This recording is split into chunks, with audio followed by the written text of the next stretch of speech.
family? It's your favorite girl, Autumn Joy, right here on your weekly recap, the very first weekly recap for 2009. Get ready because we're about to count you down and start your new year off right. Of course, we have to get things started with the number one man in charge. You know him as Mr. 50 Cent. Well, earlier this week, 3 of his tracks were leaked. The first track, Get It In. The second track, Crack a Bottle, featuring Dr. Dre and Eminem. And of course, the third track, which doesn't have a title yet, featuring R. Kelly, which was produced by Dr. Dre. Now me, I'm the life of the party. A little bit of juice, little bit of the gin, a little bit of Moet, bottles of the rosé. Feel a little buzz, then I'm getting it in. Now me, I get it in. In more of your celebrity news, Jermaine Dupri unfortunately was let go as president of Island Urban Music. A formal announcement of his departure from the position he held for nearly 2 years will come possibly as early as next week.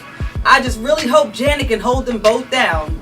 Now, one of the most anticipated events of the century goes down January 20th. You know what I'm talking about. The inauguration of President-elect Obama. Russell Simmons partnered up with Heineken and MySpace Music to bring to us the hip-hop inaugural ball. Yours truly will be in DC for all of the festivities. I'll be hosting the SeeMeBall.com celebrity charity basketball game located at Coolidge High School, along with the after party going down at 12 Lounge, which is located on 12th and H Street. For more information, log on to primesobjective.blogspot.com. Now on to everyone's favorite part of the entire weekly recap, celebrity rumors. Now, over the new year, it was reported that, yes, Bayesian beauty, Miss Rihanna, got engaged to Chris Brown. Well, she was photographed with a nice diamond ring on her wedding finger. You be the judge. But until I hear wedding bells, ladies, and I'm sure you can agree, Chris Brown is still on the market. Let me ask my fellas a question. What happens when you have swag out of this world, a ton of money, some sex appeal, and lyrics that make the ladies go crazy? Well, you can possibly develop potential stalkers. Well, in the case of Young Jeezy, that happened. Keisha Cole supposedly is following Young Jeezy all around Atlanta, trying to get his attention. Jeezy was in Atlanta performing at the Velvet, and Keisha showed up. Well, Keisha got on the mic and started shouting Jeezy out. Shout out to Young Jeezy over there. Keisha, I just don't think he's that into you. Leave him alone. Hey, Jeezy. Does Tyra Banks, Miss Self-Promoter herself, have a new man in her life? Well, rumor has it that she's seeing 50-year-old businessman John Utandel.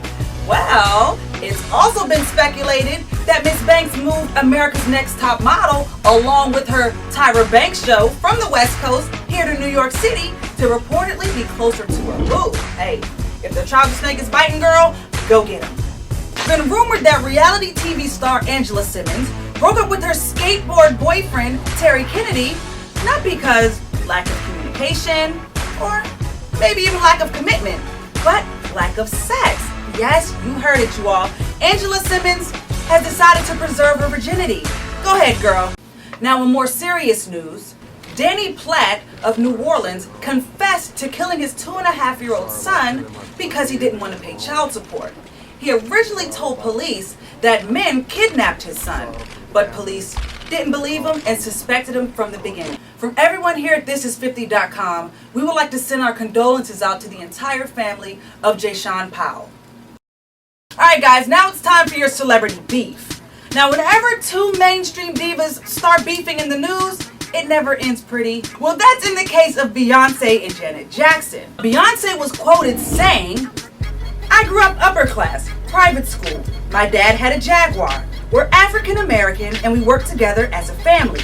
So people assume we're like the Jacksons, but I didn't have parents using me to get out of a bad situation." Janet was naturally offended and plans to confront Beyonce. I wonder what Beyonce could have meant by those words. Okay, anyway, after appearing at the 18th Precinct in Manhattan, Jim Jones was charged with assault stemming from an altercation with Neo's entourage on Christmas Eve. Y'all have to stay with me on this one. The man's name is Vaughn. He's the brother of Tyran Ty Smith, who works with Neo, and is longtime best friends and colleagues of Jones's nemesis, Jay-Z. So in fact, Neo didn't get into a fight, and neither did Jay-Z. It's always that damn entourage. Now you would think an incident like this would happen at BBQs or Roscoe's Chicken and Waffles. No. It happened at the 5th Avenue Louis Vuitton store. Come on, Jim Jones. Now reportedly, Lil' Kim is upset at how she's being portrayed in the new Biggie movie. Well, Willetta Wallace wants to sit down with Kim and explain to her, hey, it's not that serious. Biggie's been gone for how long, sweetie? Stop sweating the small stuff. Now, speaking of the new Biggie movie, it's slated to be possibly one of the biggest releases of 2009. Now, check out this trailer. I'm sorry, Faye. I just want to come home. Tell him he needs to visit his daughter every once in a while. Set me up! Be careful, son. Nobody's invincible. Until next week, y'all.